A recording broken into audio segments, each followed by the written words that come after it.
നമസ്കാരം. ഹലോ ഡോക്ടറിലേക്ക് ഏവർക്കും സ്വാഗതം. ശ്വാസകോശ സംബന്ധമായ ആരോഗ്യ പ്രശ്നങ്ങൾ ഇപ്പോൾ സർവ്വസാധാരണമാണ്.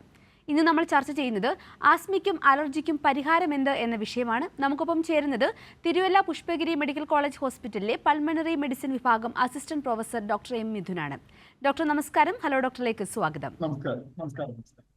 പ്രേക്ഷകരെയും ഞാൻ സ്വാഗതം ചെയ്യുകയാണ്. ഈ വിഷയത്തിൽ നിങ്ങൾക്കുള്ള സംശയങ്ങളുമായി താഴെ കാണുന്ന നമ്പറിലേക്ക് വിളിക്കാം. ഡോക്ടർ, പലപ്പോഴും പലരെയും അലട്ടുന്ന ആരോഗ്യ പ്രശ്നങ്ങൾ പ്രധാനികളാണ് ആസ്മയും അലർജിയും. ആസ്മ നമുക്ക് എങ്ങനെ തിരിച്ചറിഞ്ഞ് ചികിത്സിക്കാം? അതിനെക്കുറിച്ചൊന്ന് വിശദമാക്കാമോ? ഒരുപാട് സന്തോഷമുണ്ട്. ലോകമെമ്പാടും ആസ്മ ദിനം ആചരിച്ചുകൊണ്ടിരിക്കുന്ന ഈ വേളയിൽ കുറച്ചു സമയം നമ്മുടെ കൈരളി പ്രേക്ഷകർക്കായി ചെലവിടാൻ സാധിച്ചതിൽ ചോദ്യത്തിൽ തന്നെ ഇതിന്റെ വ്യക്തമായ ഒരു സൂചനയുണ്ട്. അലർജിയോടൊപ്പം കൂടുതലായി കാണപ്പെടുന്ന ഒരു ദീർഘകാല ശ്വാസതടസ്സ രോഗാവസ്ഥയാണ് ആസ്മ. ഒരു ആസ്മാറ്റിക് ആയ ഒരാളുടെ ലക്ഷണങ്ങൾ ചെറുപ്രായം മുതൽ ഒരു 50 വയസ്സ് വരെ എപ്പോൾ വേണമെങ്കിലും കാണപ്പെടാം എന്നതാണ് വസ്തുത. ആസ്മ ചികിത്സ കൂടുതലും ഈ ലക്ഷണങ്ങളെ അടിസ്ഥാനമായി ഈ ലക്ഷണങ്ങളുടെ ആവർത്തന രീതി, അതായത് ഫ്രീക്വൻസി അടിസ്ഥാനമായി ഇരിക്കുന്നതിനാൽ ആസ്മ ലക്ഷണങ്ങൾ ഉള്ളപ്പോൾ അത് കൃത്യമായി തിരിച്ചറിഞ്ഞ് ചികിത്സിക്കുന്നതാണ് ഏറ്റവും നല്ലത്. അതെ ഡോക്ടർ, പലപ്പോഴും ഈ ഒരു പ്രശ്നങ്ങൾ നമ്മുടെ സാധാരണക്കാരെ, പ്രത്യേകിച്ചും കുട്ടികളിലാണ് കൂടുതലായിട്ടും ഇത് ഗുരുതരമായി കാണാറുള്ളത്. ഇപ്പോൾ പറയുകയാണെങ്കിൽ ഇപ്പോൾ ഈ കോവിഡിന് ശേഷം ഇത്തരത്തിലുള്ള പ്രശ്നങ്ങൾ കൂടി വരികയാണെന്നൊരു അങ്ങനൊരു കാര്യവും കേൾക്കുന്നുണ്ട്. അതിലെന്തൊക്കെയാണ് യാഥാർത്ഥ്യം? കോവിഡിന് ശേഷം ശ്വാസകോശ സംബന്ധമായ പ്രശ്നങ്ങൾ കൂടുന്നുണ്ടോ? തീർച്ചയായും കോവിഡിന് ശേഷം ശ്വാസകോശ സംബന്ധമായ രോഗങ്ങൾ കൂടുന്നതായി തന്നെയാണ് കാണുന്നത്. കോവിഡ് മൂലം ഒരു post viral disease, Covid virus മൂലം ഉണ്ടാകുന്ന ശ്വാസകോശ അസുഖങ്ങൾ, വൈറസ് മൂലം ഉണ്ടാകുന്ന ശ്വാസകോശത്തിലുള്ള ദീർഘകാലമായ കേടുകൾ, ആസ്മ, COPD, ബ്രോങ്കിക്ടാസിസ് പോലുള്ള മറ്റ് പല അസുഖങ്ങളുടെയും തീവ്രതയെ വർദ്ധിപ്പിച്ചതായിട്ട് തന്നെയാണ് കണക്കുകൾ സൂചിപ്പിക്കുന്നത്. അങ്ങനെ തന്നെയാണ് നമ്മൾ പ്രാക്ടീസ് ചെയ്യുമ്പോൾ കണ്ടുവരുന്നത്. തീർച്ചയായും കോവിഡ് എല്ലാവിധ ശ്വാസകോശ രോഗങ്ങളെയും ഒരു പരിധിവരെ കൂട്ടിയിട്ടുണ്ടെന്ന് തന്നെ നമുക്ക് വിലയിരുത്താം. ഡോക്ടർ, നമ്മൾ ആസ്മയിലേക്ക് തിരിച്ചു വരികയാണെങ്കിൽ ആസ്മയെ നമുക്ക് തുടക്കത്തിൽ തന്നെ തിരിച്ചറിയാവുന്ന ലക്ഷണങ്ങൾ എന്തൊക്കെയാണ്? ആസ്മയിലെ ലക്ഷണങ്ങൾ പ്രധാനമായും 4 എന്ന് പറയാം. 4 പ്രധാന ലക്ഷണങ്ങളാണ് ആസ്മയ്ക്കുള്ളത്. ഏറ്റവും പ്രധാനപ്പെട്ടത് ശ്വാസമുട്ടൽ തന്നെയാണ്. നമുക്ക് എല്ലാം അറിയാവുന്ന ശ്വാസമുട്ടലാണ് ഏറ്റവും പ്രധാനം. പക്ഷെ ആസ്മയിൽ ശ്വാസമുട്ടൽ ഇല്ലാത്ത രീതിയിൽ വേറെ പല രോഗലക്ഷണങ്ങളായും ആസ്മ ഒരു ഡോക്ടറിന് മുമ്പിൽ പ്രസന്റ് ചെയ്യാറുണ്ട്. അതിൽ മറ്റ് ഏറ്റവും പ്രധാനപ്പെട്ട ഒരു ലക്ഷണം എന്ന് പറയുന്നത് ചുമയാണ്. ദീർഘകാലം നീണ്ടു നിൽക്കുന്ന ചുമ. പിന്നെ വലിവ്, അതായത് വിസിലടി ശബ്ദം, നെഞ്ചിൽ നിന്ന് കേൾക്കുന്ന വിസിലടി ശബ്ദം ആസ്മയുടെ ഒരു പ്രധാന രോഗലക്ഷണമായി പറയാറുണ്ട്. പിന്നെ നെഞ്ചിലെ ഒരു വലിഞ്ഞു മുറുക്കം. ഈ 4 ലക്ഷണങ്ങൾ, ശ്വാസമുട്ടൽ, ചുമ, നെഞ്ചിലെ വലിഞ്ഞു മുറുക്കം, വിസിലടി ശബ്ദം, ഈ 4 ആസ്മയുടെ പ്രധാന രോഗലക്ഷണങ്ങൾ. ഇതില് ഒന്നോ അതോ ഒന്നിൽ കൂടുതലോ 4 ലക്ഷണങ്ങൾ ഉണ്ടാകാം. ചിലപ്പോൾ 3 ആകാം. ചിലപ്പോൾ ഇതിൽ ഏതെങ്കിലും ഒരു ലക്ഷണം മാത്രമാകും. അത് ശ്വാസമുട്ടലായിക്കൊള്ളുന്ന ഒരു നിർബന്ധവുമില്ല. ഈ പ്രധാന 4 രോഗലക്ഷണങ്ങളാണ് ആസ്മയിലുള്ളത്. ഓക്കെ ഡോക്ടർ, ആസ്മയെ നമുക്ക് മറ്റു ശ്വാസകോശ രോഗങ്ങളിൽ നിന്ന് എങ്ങനെ തിരിച്ചറിയുവാൻ സാധിക്കും? തീർച്ചയായും വളരെ റെലവന്റ് ആയ ഒരു ചോദ്യമാണത്. മറ്റ് ശ്വാസകോശ രോഗം എന്ന് പറയുമ്പോൾ തീർച്ചയായിട്ടും നമ്മൾ ഏറ്റവും കൂടുതൽ ആസ്മയുമായി താരതമ്യപ്പെടുത്തുന്ന ഒരു രോഗമാണ് COPD എന്ന് പറഞ്ഞൊരു രോഗാവസ്ഥ. COPDയിൽ നിന്നും ആസ്മയെ തിരിച്ചറിയാനുള്ള ഏറ്റവും പ്രധാനമായ ലക്ഷണം എന്ന് പറയുന്നത് ഏത് പ്രായത്തിൽ തുടങ്ങുന്നു എന്ന് വെച്ചാണ് ഒരു രീതിയിൽ ഇത് തിരിച്ചറിയാറുള്ളത്. COPD കൂടുതലും ഒരു 40 വയസ്സിന് ശേഷം തുടങ്ങുന്ന, അതായത് പുകവലിക്കാരിൽ 40 വയസ്സിന് ശേഷം തുടങ്ങുന്ന ശ്വാസകോശത്തെ സ്ഥായിയായ കേടുകൾ മൂലമുള്ള രോഗാവസ്ഥയാണ് COPD. എന്നാൽ ആസ്മ ജനിതകമായ അലർജി ലക്ഷണങ്ങളോട് കൂടി വരുന്ന ആസ്മ കൂടുതലും ചെറുപ്പത്തിലേ തുടങ്ങുന്നതായും അത് വിട്ടു വരുന്ന ഒരു രീതിയിലാണ് കാണാറുള്ളത്. COPD എന്ന് പറഞ്ഞ അസുഖം തുടർച്ചയായി ഒരു രോഗിയിൽ ബുദ്ധിമുട്ടുണ്ടാക്കുന്നുവെങ്കിൽ ആസ്മയിലെ രോഗലക്ഷണങ്ങൾ ദിവസങ്ങളോ മാസങ്ങളോ ചിലപ്പോൾ വർഷങ്ങളോ പോലും ഇല്ലാതെ വളരെ നോർമലായ രീതിയിൽ ആ രോഗി തുടരാം. ചിലപ്പോൾ ആസ്മയിലെ രോഗലക്ഷണങ്ങൾ കൂടാതെ വർഷങ്ങളോളം ആ രോഗിക്ക് നടക്കാനാകും. രോഗലക്ഷണങ്ങൾ കാണുമ്പോൾ മാത്രം ചികിത്സിക്കേണ്ട ഒരു രോഗാവസ്ഥയാണ്. ഈ വിട്ടു വരുന്ന ഒരു രീതിയാണ് ആസ്മയെ തിരിച്ചറിയാനുള്ള ഏറ്റവും പ്രധാനപ്പെട്ട മാർഗം. ഡോക്ടർ, പലപ്പോഴും ഈ ആസ്മയുള്ളവർക്ക് കൃത്യമായ സമയങ്ങളിൽ ഇത് തുടർച്ചയായിട്ട്, ഇപ്പോൾ ഒരു മാസം കുറച്ച് ദിവസങ്ങളിൽ മാത്രം കണ്ടിന്യൂസ് ആസ്മ വരിക, പിന്നെ കുറയുക, അടുത്ത മാസം വീണ്ടും ഇത് ആവർത്തിക്കുക, അങ്ങനെ കണ്ടുവരാറുണ്ട്. കാലാവസ്ഥ, ഋതുക്കൾ അതൊക്കെ ഒരു കാരണമായി തീരാറുണ്ടോ? തീർച്ചയായും കാലാവസ്ഥയിലെ വ്യത്യാസം ആസ്മയുടെ തീവ്രതയോ ആസ്മയുടെ ഫ്രീക്വൻസി, അതായത് ആവർത്തന രീതിയെ കൂട്ടുകയോ കുറയ്ക്കുകയോ എല്ലാം ചെയ്യാവുന്ന കാര്യമാണ്. അന്തരീക്ഷത്തിലെ പൊടി, അന്തരീക്ഷ മാലിന്യം, കാലാവസ്ഥ എല്ലാം ആസ്മയിലെ ആവർത്തന രീതിയിൽ ഒരുപാട് വ്യത്യാസം വരുത്താം. ആസ്മയിൽ പ്രധാനമായും ഈ ആവർത്തന രീതിക്കനുസരിച്ചാണ് ചികിത്സ എടുക്കേണ്ടതെന്നാണ് ഏറ്റവും പ്രധാനമായി എനിക്ക് പറയാനുള്ളത്. കൂടുതൽ ആവർത്തിച്ചു വരുന്ന ആസ്മയിൽ സ്ഥിരമായ രീതിയിലുള്ള ട്രീറ്റ്മെന്റ്, ഇൻഹേലർ കൊണ്ടുള്ള ട്രീറ്റ്മെന്റ്, വല്ലപ്പോഴും മാത്രം രോഗലക്ഷണങ്ങൾ പുറത്തു വരുന്ന ആസ്മയ്ക്ക് അത് വരുമ്പോൾ മാത്രമുള്ള ഇൻഹേലർ, ഇതാണ് പ്രധാനമായും ഇങ്ങനെയാണ് പ്രധാനമായും നമ്മൾ ആസ്മയെ നേരിടേണ്ടത്. ഓക്കെ ഡോക്ടർ, ഈ പറഞ്ഞു. ആസ്മയും അലർജിയും ഈ രണ്ട് വിഷയങ്ങളിലേക്ക് വരികയാണെങ്കിൽ ഈ അലർജിയും അത് വരാനുള്ള കാരണങ്ങളും ആസ്മയുടെ തീവ്രത കൂട്ടുകയും കുറയ്ക്കുകയും ചെയ്യാറുണ്ടോ? ആസ്മ ഒരു അലർജിക് രോഗമാണോ? തീർച്ചയായിട്ടും ആസ്മ കൂടുതലായും അലർജി സംബന്ധമായിട്ട് വരാവുന്ന ഒരു രോഗാവസ്ഥ തന്നെയാണ്. അലർജി എന്ന് പറയുന്നത് നമ്മുടെ തൊലിപ്പുറത്ത് അലർജി ആകാം, അറ്റോപിക് ഡെർമറ്റൈറ്റിസ് പോലുള്ള അലർജി മൂലമുണ്ടാകുന്ന തുമ്മൽ, അലർജിക് റൈനൈറ്റിസ്. ഇതിനോടൊപ്പം തന്നെ ശ്വാസകോശത്തിലുള്ള അലർജി ഘടകങ്ങൾ മൂലം ആസ്മയായി ഭവിക്കുന്നതായിട്ടും കാണപ്പെടാറുണ്ട്. തീർച്ചയായിട്ടും അലർജി ഘടകങ്ങൾ കൂടുതലുള്ള ആൾക്കാരിൽ ആസ്മയുടെ ലക്ഷണങ്ങൾ കൂടുതലായി കണ്ടുവരാറുണ്ട്. ഇവരുടെ അലർജി ഘടകങ്ങൾ കുറയുന്നതനുസരിച്ച് ആസ്മയിൽ നിയന്ത്രണം വരാനുള്ള സാധ്യതയുമുണ്ട്. ഡോക്ടർ, ആസ്മ എന്ന ഈ അസുഖം നമ്മുടെ നിത്യജീവിതത്തെ ഏത് രീതിയിലൊക്കെ ആയിരിക്കും ബാധിക്കുക? നമ്മുടെ നിത്യജീവിതത്തിന് പ്രശ്നമുണ്ടാക്കാത്ത രീതിയിൽ നമുക്കിതിനെ മുന്നോട്ട് കൊണ്ടുപോകുവാൻ എന്തൊക്കെ കാര്യങ്ങളാണ് ശ്രദ്ധിക്കേണ്ടത്? തീർച്ചയായിട്ടും നമ്മുടെ നിത്യജീവിതത്തിൽ ഒരുപാട് രീതിയിൽ ഒരു ആസ്മ രോഗിക്ക് അറിയാം. നിത്യജീവിതത്തിൽ എന്നും ഒരു ആസ്മ അറ്റാക്കിനെ ഭയപ്പെട്ടുകൊണ്ട് നീങ്ങുന്ന ഒരു കാലയളവ് അവരുടെ ജീവിതത്തിൽ എന്നും ഉണ്ടായി കാണും. അപ്പോൾ എന്തെങ്കിലും ഒരു എക്സസൈസ് ചെയ്യാനുള്ള പേടി, ഒരു ആക്ടിവിറ്റി ചെയ്യാനുള്ള ഒരു പേടി ഇവർക്കെല്ലാം ഉണ്ടാകും. ഒരു പരീക്ഷയുടെ സമയത്ത് ഒരു ആസ്മ വരികയാണെങ്കിൽ ചിലപ്പോൾ അവരുടെ പരീക്ഷ തന്നെ തടസ്സപ്പെടാം. ചിലപ്പോൾ രാത്രിയിൽ ഉറക്കം കിട്ടാതെ ആസ്മ മൂലം എഴുന്നേക്കാനുള്ള സാധ്യത. ഇതെല്ലാം ഒരു ആസ്മ രോഗി നിരന്തരമായി അനുഭവിച്ചു വരുന്ന പ്രശ്നങ്ങളാണ്. പക്ഷേ ഇന്നത്തെ ചികിത്സാ രീതിയിൽ പൂർണ്ണമായും നിയന്ത്രിച്ച് കൊണ്ടുവരാവുന്ന രീതിയിലുള്ള ചികിത്സാ മാർഗങ്ങൾ നമുക്ക് ആസ്മയ്ക്കുണ്ട്. കൃത്യമായ ചികിത്സയിലൂടെ പൂർണ്ണമായും നമുക്ക് നിയന്ത്രിക്കാവുന്ന ഒരു രോഗാവസ്ഥ തന്നെയാണ് ആസ്മ. ഓക്കെ ഡോക്ടർ, ആസ്മയുമായി ബന്ധപ്പെട്ട് തന്നെയാണ്, അതിനോടൊപ്പം തന്നെ ചോദിച്ചു കൊള്ളട്ടെ, ഈ ശ്വാസകോശം ചുരുങ്ങുക എന്നുള്ളതും ഇതുമായി ബന്ധപ്പെട്ടൊരു പ്രശ്നമല്ലേ? കോവിഡിന് ശേഷം ശ്വാസകോശം ചുരുങ്ങുന്ന രോഗാവസ്ഥ സർവ്വസാധാരണമായി തീരുന്നുണ്ടോ? ആ ഒരു അവസ്ഥയെക്കുറിച്ച് കൂടി പറയാമോ? ശ്വാസകോശം ചുരുങ്ങുന്ന രോഗാവസ്ഥ എന്ന് പറയുന്ന റെസ്ട്രിക്റ്റീവ് ലങ് ഡിസീസ് കൂടുതലും ഇന്റർസ്റ്റീഷ്യൽ ലങ് ഡിസീസ് ആയിട്ടാണ് കാണാറുള്ളത്. ഇതിനെ നമ്മൾ പലപ്പോഴും ശ്വാസക്കുഴലുകളുടെ ചുരുക്കം ആസ്മയായിട്ട്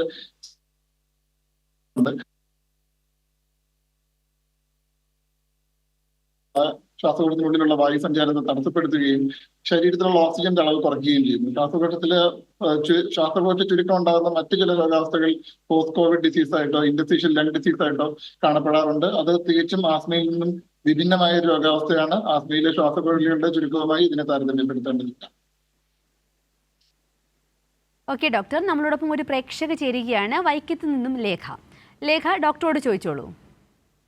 സാറേ, എന്റെ നമസ്കാരം, ചോദിച്ചോളൂ.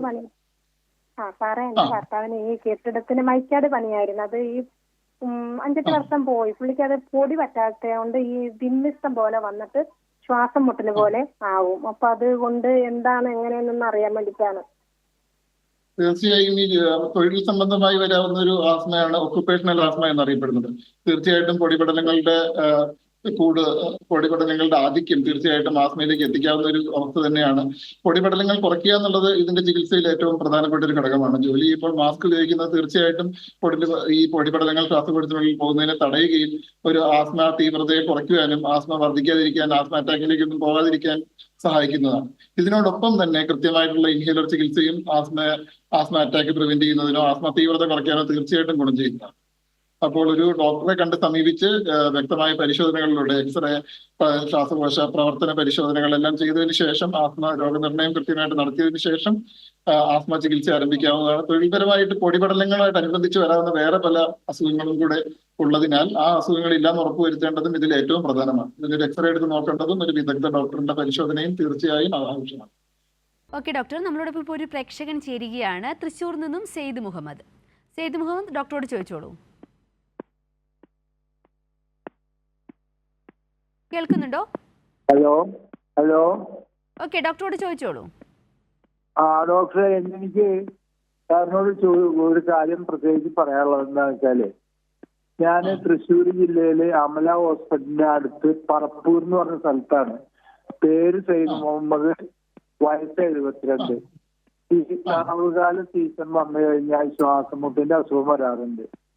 അത് മെയിനായിട്ട് ഇവിടെ സംഭവിക്കുന്നത് എന്താണെന്ന് വെച്ചാൽ, മഴയില്ലാത്ത സീസണായി കഴിഞ്ഞാൽ ഓട്ടോറിക്ഷയുടെ പിന്നില് നാഷണൽ പെർമിറ്റിന്റെ വലിയ പ്ലേപ്പുണ്ട് ടയറിന്റെ പിന്നിൽ വെച്ചിട്ടുണ്ട്. അത് ഓട്ടോറിക്ഷയുടെ പിന്നിൽ വെച്ചിട്ട് നിലത്ത് കൂടെ ഇങ്ങനെ അടിച്ച് ഉള്ള മണ്ണും പൊടിയും ഒക്കെ പരത്തിയിട്ട് പോവാണ്. തീർച്ചയായിട്ടും അന്തരീക്ഷ മലിനീകരണങ്ങളും പൊടിപടലങ്ങളും ആസ്മയുടെ തീവ്രതയെ വർദ്ധിപ്പിക്കുന്നതായിട്ട് തന്നെയാണ് കണക്കുകൾ സൂചിപ്പിക്കുന്നത്. ഈ പ്രശ്നത്തെ തീർച്ചയായിട്ടും അധികൃതർ വേണ്ട രീതിയിൽ പരിഹരിക്കുമെന്ന് വിശ്വസിക്കുന്നു. ഓക്കെ ഡോക്ടർ, നമുക്ക് മറ്റൊരു ചോദ്യത്തിലേക്ക് കടക്കുകയാണെങ്കിൽ ആസ്മയ്ക്ക് പലപ്പോഴും ഒരു പരിഹാരമായിട്ട് വരുന്നത് ഇൻഹേലറിന്റെ ഉപയോഗമാണല്ലോ. ഇതിന്റെ ഉപയോഗ രീതിയെക്കുറിച്ചും അങ്ങനെ ഉപയോഗിക്കുമ്പോൾ ശ്രദ്ധിക്കേണ്ട കാര്യങ്ങളെക്കുറിച്ചും ഒന്ന് വിശദമാക്കാമോ? തീർച്ചയായിട്ടും ആസ്മയിൽ ഇന്ന് നിലവിലുള്ള ഏറ്റവും ശക്തമായ ചികിത്സാ രീതിയാണ് ഇൻഹേലർ എന്നുള്ളത്. ഇൻഹേലറിനെ കുറിച്ച് സമൂഹത്തിൽ നിലനിൽക്കുന്ന ഒട്ടനേക തെറ്റിദ്ധാരണകളാണ് തീർച്ചയായിട്ടും ആസ്മയുടെ ഇന്നത്തെ ചികിത്സയെ ഏറ്റവും കൂടുതൽ കോംപ്ലിക്കേറ്റഡ് ആക്കുന്നതെന്ന് പറയാം. കാരണം ആസ്മ ഇന്ന് എളുപ്പം ചികിത്സിക്കാവുന്ന ഒരു രോഗാവസ്ഥയാണ്.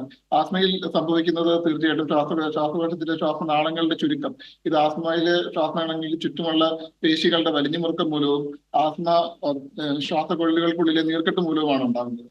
ഇന്ന് ഈ അടുത്ത് വന്ന പഠനങ്ങൾ പലതും ഈ പേശികളുടെ വലിഞ്ഞുമുറുക്കം മാത്രം നമ്മൾ ശ്രദ്ധിച്ചാൽ മതിയാവില്ല എന്നും ആസ്മയിൽ നീര് കുറയുന്നതിലാണ് ഏറ്റവും അധികം ശ്രദ്ധിക്കേണ്ടതെന്നും പഠനങ്ങൾ സൂചിപ്പിക്കുന്നു. ആസ്മ ചികിത്സയിൽ സ്റ്റീറോയിഡുകളുടെ പ്രാധാന്യം തെളിയിക്കപ്പെട്ടിട്ടുള്ള കാര്യം. അപ്പം സ്റ്റീറോയിഡിനെ അനാവശ്യമായി ഭയക്കാതിരിക്കുകയും ഇൻഹേലറിലൂടെ നൽകുന്ന വളരെ മൈക്രോഗ്രാം കണക്കിനുള്ള ശരീരത്തിലേക്ക് എത്താത്ത രീതിയിൽ ശ്വാസനാളങ്ങളിലേക്ക് മാത്രം എത്താവുന്ന രീതിയിലുള്ള മൈക്രോഗ്രാം അളവിലുള്ള സ്റ്റീറോയിഡാണ് ഇൻഹേലറിൽ നിലവിലുള്ളത്. ഇത് ആസ്മ ചികിത്സയിൽ ഏറ്റവും പ്രധാനമാണെന്നും ആസ്മ മരണങ്ങൾ തടയാൻ ഏറ്റവും അത്യാവശ്യമുള്ളതാണെന്നും പഠനങ്ങൾ തെളിയിച്ചിട്ടുള്ളതാണ്. ഇൻഹേലറിലൂടെ ഒരു രോഗിക്ക് ലഭിക്കുന്ന സ്റ്റീറോയിഡിന്റെ അളവോ മരുന്നുകളുടെ അളവോ ഒരു രീതിയിലും പാർശ്വഫലങ്ങൾ ഏറ്റവും കുറഞ്ഞ രീതിയിലുള്ള മരുന്നുകളാണ്. ആസ്മയ്ക്ക് നൽകുന്ന ബാക്കി ഏത് മരുന്നുകളും ഏത് ഗുളികകളാവട്ടെ എല്ലാം ഇൻഹേലറിനേക്കാളും കൂടുതൽ പാർശ്വഫലങ്ങൾ ഉള്ളത് മാത്രമാണ്. ഇന്ന് ഏറ്റവും നിലവിൽ നിൽക്കുന്ന ഒരു തെറ്റിദ്ധാരണയിൽ ഒന്നാണ് ആസ്മയിൽ ഏറ്റവും തീവ്രമായ ആസ്മയിൽ മാത്രമേ ഒരു രോഗി ഇൻഹേലർ എടുക്കാൻ സമ്മതിക്കുന്നുള്ളൂ. പക്ഷേ ഒരു വസ്തുത എന്തെന്ന് പറയട്ടെ, ആസ്മയുടെ ഏറ്റവും പ്രാഥമിക ട്രീറ്റ്മെന്റ് എന്ന് പറയുന്നത്, ഏറ്റവും ആരംഭഘട്ടത്തിൽ ഉപയോഗിച്ച് തുടങ്ങേണ്ട ട്രീറ്റ്മെന്റ് എന്ന് പറയുന്നത് ഇൻഹേലർ തന്നെയാണ്. ഇൻഹേലറുകളുടെ കൃത്യമായിട്ടുള്ള ഉപയോഗം ആസ്മ രൂക്ഷാവസ്ഥയെ തടയുന്നു, ആസ്മയുടെ തീവ്രതയെ കുറയ്ക്കുന്നു, ഭാവിയിൽ ഉണ്ടാകുന്ന പല കോംപ്ലിക്കേഷൻസ് COPD പോലുള്ള പല കോംപ്ലിക്കേഷൻസിനെ തടയാൻ സഹായിക്കുന്നു എന്നതാണ് എനിക്ക് പറയാനുള്ളത്. തീർച്ചയായിട്ടും ഇൻഹേലർ ഉപയോഗിക്കാനുള്ള എല്ലാ മടിയും മാറ്റിവെച്ച് ഇൻഹേലർ ഒരു ആസ്മ രോഗി വേണ്ട രീതിയിൽ ആസ്മ എന്ന് പറഞ്ഞൊരു രോഗാവസ്ഥയെ അംഗീകരിക്കുകയും ഇൻഹേലർ എന്ന് പറഞ്ഞ ചികിത്സ ഏറ്റവും കൃത്യമായ രീതിയിൽ ഉപയോഗിക്കുകയും ചെയ്യുകയാണെങ്കിൽ തീർച്ചയായിട്ടും ആസ്മ മൂലമുള്ള എല്ലാവിധ ജീവിതത്തിലെ ബുദ്ധിമുട്ടുകളും തടയാനും എല്ലാ കോംപ്ലിക്കേഷൻസും എല്ലാം ഒഴിവാക്കാനും തീർച്ചയായിട്ടും ഒരാൾക്ക് സാധിക്കും. ഓക്കെ ഡോക്ടർ, നമ്മളോടൊപ്പം ഒരു പ്രേക്ഷക ചേരുകയാണ്. തിരുവനന്തപുരത്ത് നിന്നും വീണ ഡോക്ടറോട് ചോദിച്ചോളൂ. നമസ്കാരം. ഹലോ, നമസ്കാരം ഡോക്ടർ. ഞാൻ എന്റെ ഹസ്ബൻഡിന് വേണ്ടിയാണ് വിളിക്കുന്നത്. ഹസ്ബൻഡിന് ഈ മഴയുടെ ഒരു സാന്നിധ്യം കാണുമ്പോൾ തന്നെ ആൾക്ക് ഭയങ്കര ശ്വാസം മുട്ടലും അങ്ങനെയൊക്കെ ഭയങ്കര പ്രശ്നങ്ങളാണ്. അപ്പൊ അങ്ങനെ ഞങ്ങൾ ഡോക്ടറെ പോയി കാണിച്ചപ്പോഴത്തേക്കും ചെക്ക് ചെയ്യാൻ പറഞ്ഞായിരുന്നു. അങ്ങനെ ഇസ്നോഫിലിയും ചെക്ക് ചെയ്ത് പിന്നെ IG സറൗണ്ട് ടെസ്റ്റ് നടത്തിയായിരുന്നേ. അപ്പൊ ഇസ്നോഫിലിയുടെ കൗണ്ട് എന്ന് പറയുന്നത് 960 അതുപോലെ IG സെറം ടെസ്റ്റ് ഹലോ കേക്കാം പറഞ്ഞോളൂ. കേക്കാം. IG-യുടെ അളവ് എത്രയാണ്? IG-യുടെ അളവ് 1367 അതും ഒരുപാട് കൂടുതലാണ്. 150 നോർമൽ, 1300 ഒരുപാട് കൂടുതൽ IG ആണ്. ഇതിന്റെ അർത്ഥം തീർച്ചയായിട്ടും നിങ്ങളുടെ ഭർത്താവിന് അലർജി മൂലമുള്ള രോഗാവസ്ഥ ഉണ്ടെന്നും ഇപ്പോഴുള്ള ശ്വാസമുട്ടൽ ആസ്മയാവാനുള്ള എല്ലാ സാധ്യതയും ഉണ്ടെന്ന് തന്നെയാണ്. ബാക്കിയുള്ള ചില പരിശോധനകളിലൂടെ ആസ്മ എന്ന രോഗനിർണയം പൂർത്തീകരിച്ചതിന് ശേഷം കൃത്യമായ ചികിത്സയിലേക്ക് നീങ്ങാവുന്നതാണ്. തീർച്ചയായും എക്സ്റേ, ശ്വാസകോശ പ്രവർത്തന പരിശോധന ഇത് രണ്ടും ആവശ്യമായിട്ടുള്ള വസ്തുതകളാണ്. ഇത് രണ്ടും ചെയ്തതിനു ശേഷം ആസ്മ എന്ന് പറഞ്ഞൊരു രോഗനിർണയത്തിലേക്ക് എത്താവുന്നതാണ്. ഈ രോഗനിർണയത്തിന് ശേഷം നമുക്ക് ട്രീറ്റ്മെന്റ് പ്ലാൻ ചെയ്യാവുന്നതാണ്. തീർച്ചയായിട്ടും കുറച്ച് നാളത്തെ ട്രീറ്റ്മെന്റിന് ശേഷം ഇത് പൂർണ്ണമായിട്ടും വിട്ടുമാറാനുള്ള സാധ്യതയുണ്ട്. പൂർണ്ണമായിട്ടും വിട്ടുമാറുക എന്ന് വെച്ച് കഴിഞ്ഞാൽ വിട്ടു നിൽക്കാനുള്ള സാധ്യതയാണ് പറയുന്നത്. ഒരു ആസ്മ രോഗി എന്നും ഒരു ആസ്മ രോഗിയായിട്ട് തന്നെ നിലനിൽക്കാനുള്ള സാധ്യത കൂടുതലാണ്. വർഷങ്ങളോളം വിട്ടുമാറിയാലും എന്തെങ്കിലും ഇത് വരാം. പക്ഷെ അതൊന്നും ജീവിതത്തിൽ ഒന്നിനും ഒരു തടസ്സമാവില്ല. ഇതൊന്നും ആയുസ്സിനെ ആരോഗ്യത്തിനെ ഒന്നും ഒരു രീതിയിലും ബാധിക്കുന്ന കാര്യമല്ല എന്നുകൂടെ ഞാൻ ചേർത്ത് കൊള്ളട്ടെ. ആസ്മയെ നിങ്ങൾ ഒരു രീതിയിലും ഭയക്കേണ്ടതായിട്ടില്ല. ധൈര്യമായി കൃത്യമായ രീതിയിലുള്ള ട്രീറ്റ്മെന്റ് എടുത്തോളൂ. ഓക്കെ, പ്രേക്ഷകയ്ക്ക് വ്യക്തമായി എന്ന് കരുതുന്നു. ഡോക്ടർ പറഞ്ഞല്ലോ ആസ്മ എന്ന് പറയുന്നത് നമ്മുടെ ജീവിതത്തിനൊരു തടസ്സമാകില്ല എന്ന്. അങ്ങനെയാണെങ്കിൽ കൂടി ആസ്മ അതിൻ്റെ ഒരു തീവ്ര സ്വഭാവം കാണിക്കുമ്പോൾ ശ്രദ്ധിക്കേണ്ട കാര്യങ്ങൾ, അതിൻ്റെ ഒരു അപകടാവസ്ഥ എത്രത്തോളമാണ്? ഈ ഇത്തരത്തിലുള്ള മടികൾ, ചിലപ്പോൾ ഇൻഹേലർ ഉപയോഗിക്കാനൊക്കെയുള്ള മടികൾ ഇങ്ങനെയുള്ള ഒരു അപകടാവസ്ഥയിലേക്ക് കൊണ്ട് എത്തിക്കാറുണ്ടോ?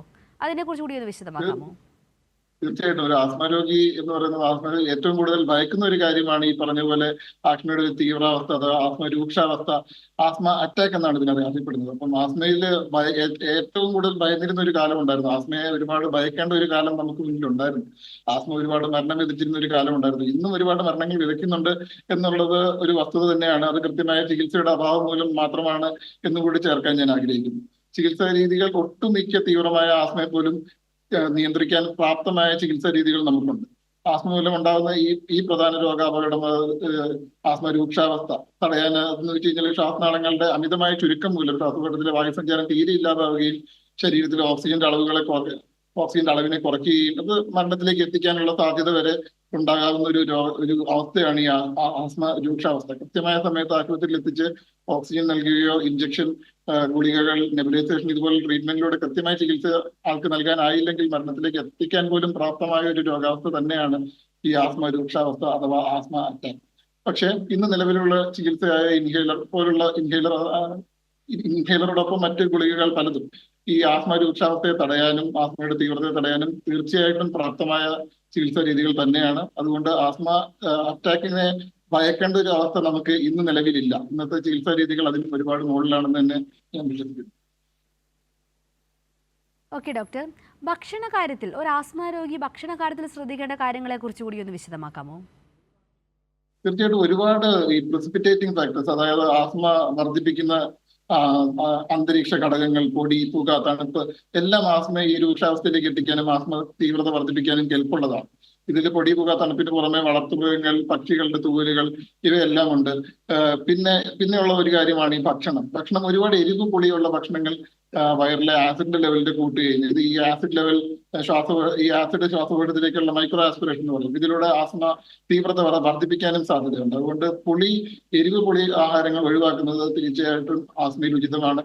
മദ്യപാനം പൂർണ്ണമായിട്ടും ഒഴിവാക്കുന്നത് നല്ലതാണ്.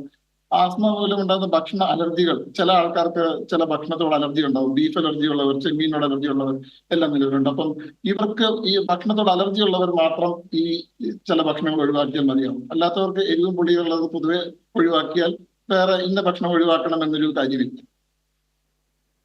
പിന്നെ തീർച്ചയായിട്ടും പുകവലി ഒഴിവാക്കുന്നതും ആസ്മയിൽ ഉചിതമാണ്. ഓക്കെ ഡോക്ടർ, ഇപ്പം നമ്മൾ ഒഴിവാക്കേണ്ടതിനെ കുറിച്ച് പറഞ്ഞല്ലോ. ഒരു ആസ്മ രോഗി ഭക്ഷണത്തിൽ കൂടുതലായും ഉൾപ്പെടുത്തേണ്ടത് എന്തൊക്കെയാണ്? എന്തൊക്കെ ഭക്ഷണങ്ങൾ കഴിക്കുന്നത് അല്ലെങ്കിൽ എന്തൊക്കെ പച്ചക്കറികൾ കഴിക്കുന്നതൊക്കെ ഇതിനൊരു സഹായകരമാകുമോ? അങ്ങനെ എന്തെങ്കിലും നമ്മുടെ എക്സസൈസ് അത്തരത്തിലുള്ള കാര്യങ്ങൾ എന്തെങ്കിലും ശ്രദ്ധിക്കേണ്ടതായിട്ടുണ്ടോ? തീർച്ചയായിട്ടും കൃത്യമായ വ്യായാമം ആസ്മയുടെ തീവ്രതയെ കുറയ്ക്കുന്നതായി ഒരുപാട് പഠനങ്ങൾ സൂചിപ്പിച്ചിട്ടുണ്ട്. എല്ലാ ദിവസവും ഒരു 30 മുതൽ 40 മിനിറ്റ് വരെ എക്സസൈസ് ചെയ്യുക. പ്രത്യേകിച്ച് ആസ്മയിൽ ഏറ്റവും അധികം പറയുന്നത് സ്വിമ്മിംഗ് പോലുള്ള വ്യായാമങ്ങളാണ്. ഇതുപോലുള്ള വ്യായാമങ്ങൾ ആസ്മയെ കുറയ്ക്കുന്നതായി ഒരുപാട് പഠനങ്ങൾ സൂചിപ്പിച്ചിട്ടുണ്ട്. അലർജി ഇല്ലാത്ത ഭക്ഷണങ്ങൾ ഒന്നും കഴിക്കുന്നതിൽ ആസ്മ രോഗിക്ക് ഒരു തടസ്സവും ഇല്ല എന്നുള്ളതുകൂടെ ഞാൻ ചേർത്ത് കൊള്ളട്ടെ. അവർക്ക് ആവശ്യമുള്ള ഇഷ്ടമുള്ള ആഹാരങ്ങൾ കഴിക്കുന്നതിൽ ആസ്മ ഒരിക്കലും ഒരു തടസ്സമാവില്ല. അലർജി ഇല്ലാത്ത ഭക്ഷണങ്ങൾ എന്ത് വേണമെങ്കിലും അവർക്ക് കഴിക്കാവുന്നതാണ്. ഓക്കെ ഡോക്ടർ, ആസ്മ എന്ന രോഗത്തെക്കുറിച്ചും അത് അലർജിയുമായി ചേരുമ്പോൾ ഉണ്ടാകുന്ന രോഗാവസ്ഥകളെക്കുറിച്ചും മറ്റുമാണ് നമ്മൾ സംസാരിച്ചത്. സമയപരിമിതി മൂലം ഞാൻ ഇടപെടുകയാണ്. ഹലോ ഡോക്ടറിൻ്റെ സമയം ഇവിടെ പൂർണ്ണമാകുന്നു. ആസ്മ എന്ന രോഗത്തെക്കുറിച്ച് വിശദമാക്കി നമ്മളോടൊപ്പം ഉണ്ടായിരുന്നത് തിരുവല്ല പുഷ്പഗിരി മെഡിക്കൽ കോളേജ് ഹോസ്പിറ്റലിലെ പൾമണറി മെഡിസിൻ വിഭാഗം അസിസ്റ്റന്റ് പ്രൊഫസർ ഡോക്ടർ മിഥുനാണ്. ഡോക്ടർ വളരെയധികം നന്ദി. ഹലോ ഡോക്ടർ ഇന്നിവിടെ പൂർണ്ണമാകുന്നു. നമസ്കാരം.